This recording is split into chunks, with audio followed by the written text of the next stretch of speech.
Nama besar Patih Amangkubumi Gajah Mada sangat tersohor di penjuru negeri, bahkan luar negeri.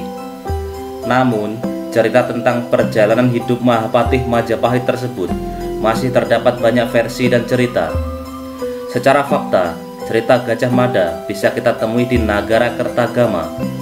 Berikut perjalanan Patih Amangkubumi Gajah Mada menurut bukti otentik di Nagara Kertagama.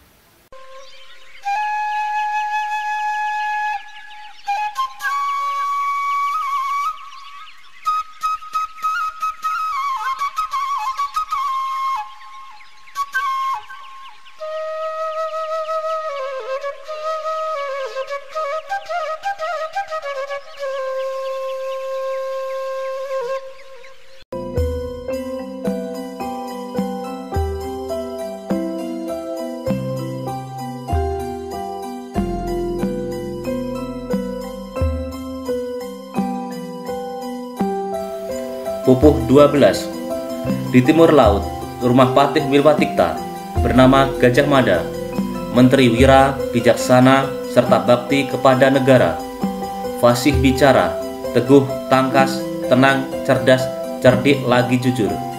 Tangan kanan Maharaja sebagai penggerak roda negara. Pupuh 12 ini menceritakan kediaman Mahapatih Gajah Mada. Pupuh 18. Tak terhingga jumlah kereta, tapi berbeda-beda tanda cirinya, meleret berkelompok-kelompok, karena tiap menteri lain lambangnya. Rakyat sang menteri Patih Amangkubumi, penantang kerajaan keretanya beberapa ratus, berkelompok dengan aneka tanda. Menceritakan pada tahun Saka seekor naga menelan bulan, 1281 Saka atau 1359 Masehi. Sri Nata Hayam Wuruk, pesiar keliling seluruh negeri menuju kota Lumajang, naik kereta diiringi semua raja Jawa serta permaisuri dan abdi, menteri, tanda, pendeta, pujangga, dan semua para pembesar. Mahapatih Gajah Mada turut mengiringi perjalanan Sri Nata dan para pembesar lainnya. Pupuh 19. Tersebut Dukuh Kasogatan Mada Karipura dengan pemandangan indah. Tanahnya anugerah Sri Baginda kepada Gajah Mada, teratur indah. Disitulah Baginda menepati pesanggrahan yang terhias sangat bergas, sementara mengunjungi mata air dengan ramah melakukan mandi bakti. Menceritakan bahwa perjalanan Baginda sampai ke Mada Karipura. Wilayah Mada Karipura adalah anugerah atau pemberian Baginda kepada Patih Amangkubumi Gajah Mada atas baktinya. Pupuh 63. Tersebut paginya Sri Naranata di hadapan para menteri semua, di muka para Arya, lalu Pepatih duduk traktur di Manguntur. Patih Amangkubumi Gajah Mada tampil ke muka sambil berkata, Baginda akan melakukan kewajiban yang tak boleh diabaikan. Begitu kata sang Patih dengan ramah, membuat gembira Baginda. Sorenya datang para pendeta, para budiman, sarjana, dan menteri yang dapat pinjaman tanah dengan Rana Diraja sebagai kepala, bersama-sama membicarakan biaya di hadapan Sri Baginda. Menceritakan pada tahun Saka bersirah 4, 1284 Saka atau 1362 Masehi, atas perintah Sang Rani Sri Tribuana Wijaya Tunggadewi, supaya pesta serada Sri Rajapatni dilangsungkan oleh Sri Baginda. Patih Amangkubumi Gajah Mada tampil menyampaikan niat baik Baginda tersebut kepada para pembesar Majapahit. Pupuh 65. Berikut raja-raja, Praraweswari, dan putra mendekati arca.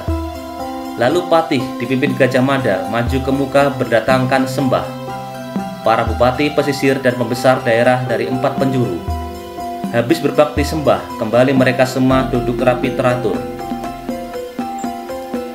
Menceritakan pada upacara serada itu, seluruh raja-raja dan keluarganya menghadap arca dan mengaturkan sembah. Gajah Mada memimpin para patih untuk mengaturkan sembah sebagai tanda hormat. Pupuh 66. Esoknya, Patih Mangkubumi Gajah Mada sore-sore menghadap sambil mengaturkan persajian. Berbagai ragamnya berduyun-duyun, ada yang berupa perahu, gunung, rumah, ikan. Menceritakan masih dalam upacara serada, di hari ke-7 Gajah Mada memberikan sesaji di upacara serada tersebut. Pupuh 70. Sekembalinya dari Simping, segera masuk pura, terpaku mendengar Adi Menteri Gajah Mada sakit. Pernah mencurahkan tenaga untuk keluhuran Jawa, di Pulau Bali, serta kota Sadeng memusnahkan musuh. Menceritakan pada tahun Saka angin 8 utama 1285 Saka atau 1363 Masehi, Baginda menuju Simping demi pemindahan Candi Makam. Setelah pulang dari Simping, Baginda terkejut mendengar Patih Mangkubumi Gajah Mada sakit. Pupuh 71. Tahun Saka 3 angin utama 1253 Saka, beliau mulai memikul tanggung jawab. Tahun Rasa 1286 Saka, beliau mangkat. Baginda gundah, terharu, bahkan putus asa. Sang Dibyacita Gajah Mada cinta kepada sesama tanpa pandang bulu. Insyaf bahwa hidup tidak baka, karenanya beramal tiap hari. Baginda berpegang teguh, Adi Menteri Gajah Mada tak akan diganti. Bila karenanya timbul keberatan, beliau sendiri bertanggung jawab, memilih 6 menteri yang menyampaikan urusan negara ke istana. Mengetahui segala perkara, sanggup tunduk kepada pimpinan Baginda.